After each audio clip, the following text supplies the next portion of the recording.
ఇవి homemade chocolate donuts. వీటికి కావాల్సిన east 10 grams, oil 30 grams, salt కొద్దిగా 3 గ్రామ్స్, మైదా 1/2 kilo, sugar 10 grams, water 140 grams, chocolates ఒక 4-5, వేపటానికి ఒక 1/2 కిలో ఆయిల్. ముందుగా పళ్ళెం తీసుకుని దాంట్లో వాటర్ పోసి షుగర్ వేసుకొని అందులో ఈస్ట్ కూడా వేసి కొద్దిగా సాల్ట్ వేసి బాగా కలుపుకోవాలి. అదంతా కలిసాక మైదా పిండి వేసి బాగా కలుపుకోవాలి. అది కలుపుతున్నప్పుడు ఆయిల్ వేసి కలుపుకోవాలి. అన్నీ కొలతల ప్రకారం తీసుకుంటే పక్కా డోనట్స్ బాగా వస్తాయి. ఇష్టం వచ్చినట్టు వేస్తే రాదన్నమాట. ఇది అలా బాగా కలుపుకున్న తర్వాత ఓ పక్కకి 10-15 మినిట్స్ పక్కకు పెట్టుకుంటే అవి రైజ్ అవుతాయి, అంటే ఉబ్బుతాయి అన్నమాట. దాన్ని 4 పీసెస్ చేసుకోవాలి.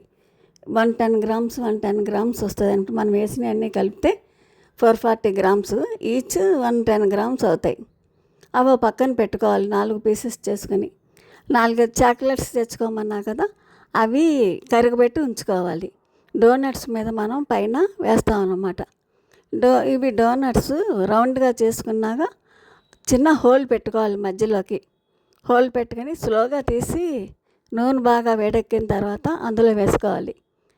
స్లోగా తీయకపోతే మధ్యలో హోల్ పెడితే రైజ్ అయిందంతా చప్పగా అయిపోతుంది, అంటే డౌన్ అయిపోద్ది అన్నమాట. అందుకని స్లోగా తీసి నూనెలో వేసుకోవాలి. అటు ఇటు బాగా వేపుకున్న తర్వాత 4 వేపుకున్న తర్వాత తీసి మధ్యలో కట్ చేసుకోవాలి. రౌండ్గా కట్ చేసుకుంటే దాని మీద మనం కరిగిన చాక్లెట్ వేస్తాము. అది కోన్తో అన్నా వేసుకోవచ్చు, స్పూన్తో అన్నా వాటి మీద వేసుకోవచ్చు, మన ఇష్టం ఎట్లా అన్నా వేసుకోవచ్చు. తర్వాత మళ్ళీ ఆ డూమ్ మూసేసి దాని మీద కూడా కరిగిన చాక్లెట్ వేస్తామన్నమాట. ఇవి పిల్లలకి చాలా ఇష్టంగా తింటారు. బయట మనం ఏదో ఒకటి కొని పెడతాం కదా, పిల్లలు అడిగారని పిజ్జాలు బర్గర్లు అవి కొంటాము. దాని బదులు మైదా కూడా అంత మంచిది కాదు, కానీ ఇప్పుడు పిల్లలు తింటున్నారు కదా, అది బయట కొనే బదులు మనం చక్కగా ఇంట్లో చేసి పెడితే కొంచెం మనకి సాటిస్ఫై అవుతాం అనమాట. మనం ఇంట్లో మంచిగా చేసి పెట్టాం కదా అని. ఇవి ఒకసారి ట్రై చేయొచ్చు, పిల్లలు ఇష్టంగా తింటారు కాబట్టి. బయట కొనే బదులు మనం ఇంట్లో ఇట్లాగా కొలతలతో చేస్తే బాగుంటుంది, బాగా వస్తాయి.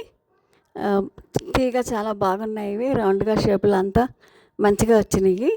అట్లాగా కట్ చేసి వేసుకున్నాక డూమ్ మూసి కరిగిని మళ్ళీ చాక్లెట్ పైన కూడా అలా గార్నిష్ చేసుకుంటే వాటి మీద మనం కట్ చేసి పెట్టుకున్న